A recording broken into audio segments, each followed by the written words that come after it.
Hello and welcome to this video. This video is a tribute to the great Jeff Beck, who I have just learned has died at the age of, I think, 78.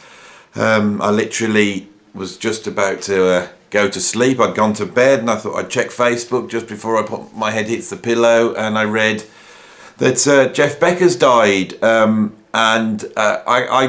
couldn't then go to sleep. I had to do something, and I thought the only thing I can do is come down here in the middle of the night into my little studio, switch the camera on and talk a little bit about one of my most favourite musicians, a huge influence on me. Jeff Beck held such a unique place in rock, pop, jazz history. He's one of the key architects of rock music. He's one of those classic musicians that emerges in London in the 1960s, just as rock and roll is turning into rock music, where people are fusing rock and roll with R&B and soul and jazz and classical music. All these things are all coming together, and in London in the 60s, we see a number of guitarists emerge that are going to be so important in the creation of rock music, which is inherently a guitar-based form. I'm thinking of guitarists like Eric Clapton, Ritchie Blackmore, Jimmy Page, to some extent John McLaughlin back in the 60s. One of the most original guitarists to come out in that time was Jeff Beck, who first emerged in the Yardbirds, replacing Eric Clapton. Whereas so many guitarists at that time was exploring, bringing sort of American blues into a sort of British rock form, Jeff Beck straight off is interested in far wider music. He's really coming and influenced by, rock and roll. I think he was a huge fan of, was it Cliff Gallup and Scotty Moore. He's essentially a rock and roller. He's not a jazz guy, he's a rock and roller. But he's interested in Indian music, he's interested in jazz, he's interested in all sorts of things. And his guitar playing in the Yardbirds is absolutely revolutionary. If he'd have only done that, he would have gone down in history. But of course, he then forms the Jeff Beck Group with Rod Stewart on vocals. He makes 2 albums, Truth and Beckola, which really are then laying the foundation for the sort of sound that bands like Led Zeppelin are going to make. He's there right at the start. I think we need to mention Beck's Bolero that he actually made with Jimmy Page. I think he had Keith Moon on drums, and I think it was at that session that it could well been Keith Moon said, that putting a band like this together would go down like a lead balloon, that idea where the name of Led Zeppelin came from. So back in the 60s, he really sows the seeds of rock music and of progressive rock music. He's so important to that. But what's interesting about Jeff Beck, all the way through his career, he's always seemed like a maverick to me. He's always been an outsider in that he's not a singer, he's not a writer, he's totally it created a legendary status for himself. He's so iconic purely through his guitar playing. That's quite incredible. There's a whole bunch of guitarists out there that have forged careers and become famous, but Jeff Beck is a legend. If you sit and watch Spinal Tap and you see those 4 archetypes on stage, the archetypes of the rock and roll band, the guitarist is modelled on Jeff Beck. His haircut, his stance, the way he plays. He's so iconic as a player, and this is before we start to talk about his actual guitar playing. And I'll get onto that in a minute. I really do want to talk through his career, because for me, as much as that 60s stuff in the Jeff Beck Group and also some of the early 70s Jeff Beck albums he made, which I think are so important to rock music and progressive music, I think for me personally, It's his discovery of jazz fusion in the early 70s. He hears John McLaughlin, he hears the Mahavishnu Orchestra, and he decides to go towards that genre on a couple of albums, which for me are absolute classic albums.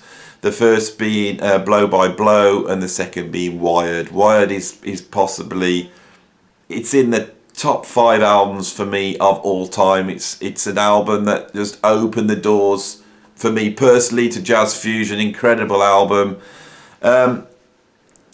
What's incredible about those albums is Jeff Beck decides to go to an all instrumental style. He decides to really explore jazz fusion. On Blow by Blow, he puts an incredible band together with Richard Bailey on drums, Max Middleton on keyboards, I think Phil Chen on bass. He's got this great sort of British fusion band. But on Wired, he goes for all the heavy hitters, and we see Narada Michael Walden on drums. We see Jan Hammer on keyboards on that album. And on both of those albums, what he does is create a form of jazz fusion which is not only burning and exciting, some of the best fusion ever recorded, but also he sells a truckload of records. Anyone who watches this channel who is a fusion fan, and there's a lot of you out there, we have to thank Jeff Beck for really bringing so much attention to this style of music back in the 70s. You know, he's one of the biggest selling fusion artists of the 70s.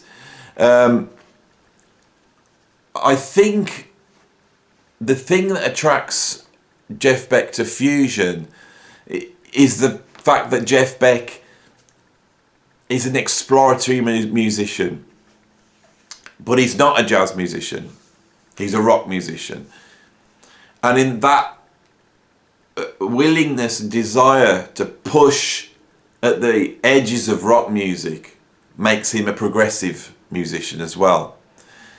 And in that sense, I think he's been so important for pushing forward rock music, progressive music and fusion. Very, very important. Beginning with the early 80s, he makes the album There and Back with Simon Phillips on drums. I also think that's an absolutely classic jazz fusion album. So there's 3 really classic jazz fusion albums. In the 80s, he recorded the sort of guest star album Flash, pretty commercial. There's some brilliant stuff on there. But we didn't see him doing that much throughout the 80s. But in the 90s and the 2000s, he suddenly went into a renaissance where he was doing all sorts of different things. One minute he was, making rock and roll with, Mike Sanchez and the Big Town Playboys. He was exploring electronica, exploring Indian music, so much stuff he's done recently.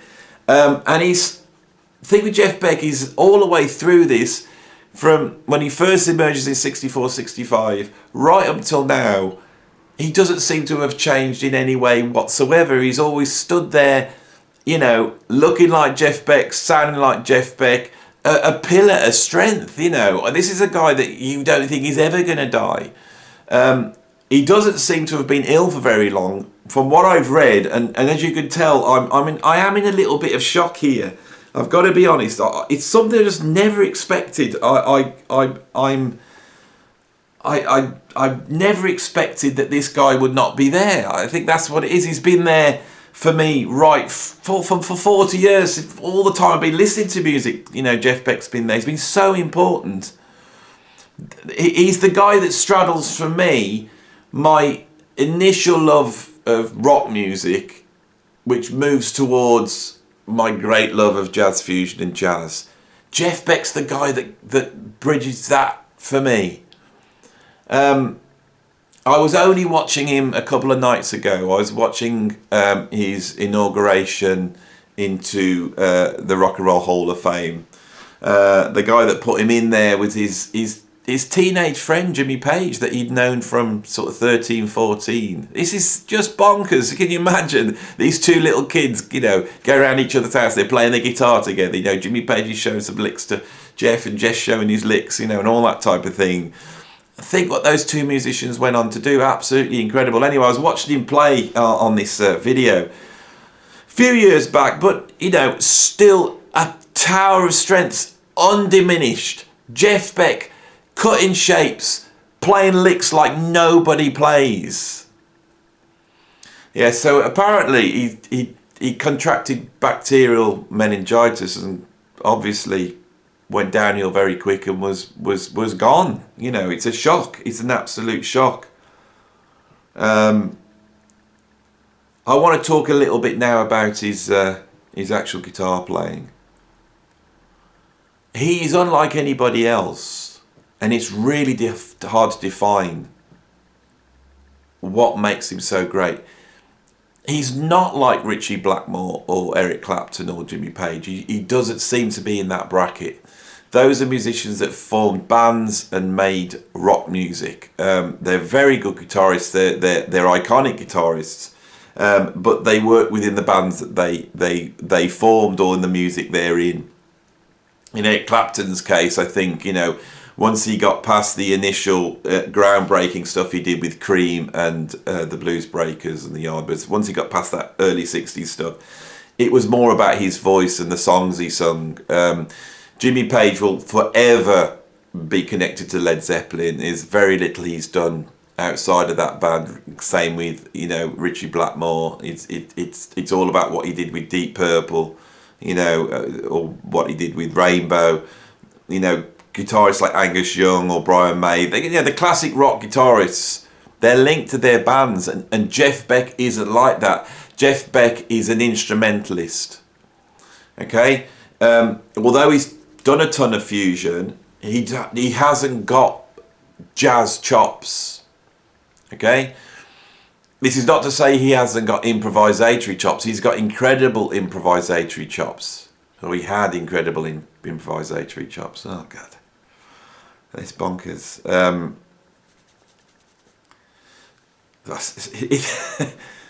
This is why I wanted to come and do the video right straight away. You know, I should be dropping off to sleep now, you know, but I really want to just come and talk while this was fresh in my mind. I thought, well, I'll get up tomorrow and do this, and I would have been more prepared, but I wanted to capture how I felt at the moment I've heard this. I know so many people will be hearing this and they'll be turning to YouTube sort of for a bit of solace or to try and fill out the gaps. You know, well, what's happened? Jeff Beck's died, and you know, anyone who's done that and come here and seen this video, you know, I'm trying to do my best to express how us music fans feel about this.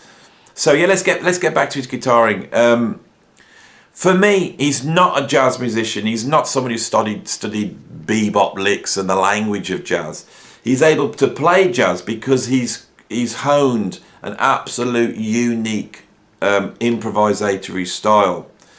I think the reason why he was so rock and roll was because he did everything his own way.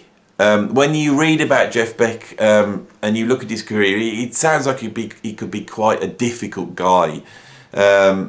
You've got to remember, after all that groundbreaking work in the Yardbirds, he actually sort of got booted out of the Yardbirds for just not bothering to turn up to gigs if he didn't feel like going. This guy was rock and roll. He was a maverick. I think that's the thing for me. He was a musical maverick. He explored things on his own terms. If he heard an Indian singer and he liked it, he would try and emulate it on the guitar. His control of the guitar was absolutely incredible. He would, in the early days, played more with the pick. Later on, he played more with his fingers. But his control of all four fingers, the fretboard, the volume pot, the tremolo arm, the pickups. You know, he never used a lot of effects. But with his fingers, he could pull all this multitude of sounds, and those sounds represent everything that he loved, you know. So you could hear on Wired, which is undoubtedly my favourite album by him, you can hear he loves Jan Hammer. You can hear he loves Jan Hammer, and you could hear him emulating Jan Hammer on guitar. Later on, when he makes those albums that are very influenced by electronica, you can hear him pitting himself against all these electronic industrial sounds. He's a musician that is able to experience the world and to let that experience go directly in and come directly out. Now, what musicians that can do that are balladeers. They're singers of songs. And these musicians are few and far between, especially instrumentalists. This is someone that could just take any tune. You know, Jeff Beck could have taken any tune. He could have taken Happy Birthday, you know, or Danny Boy.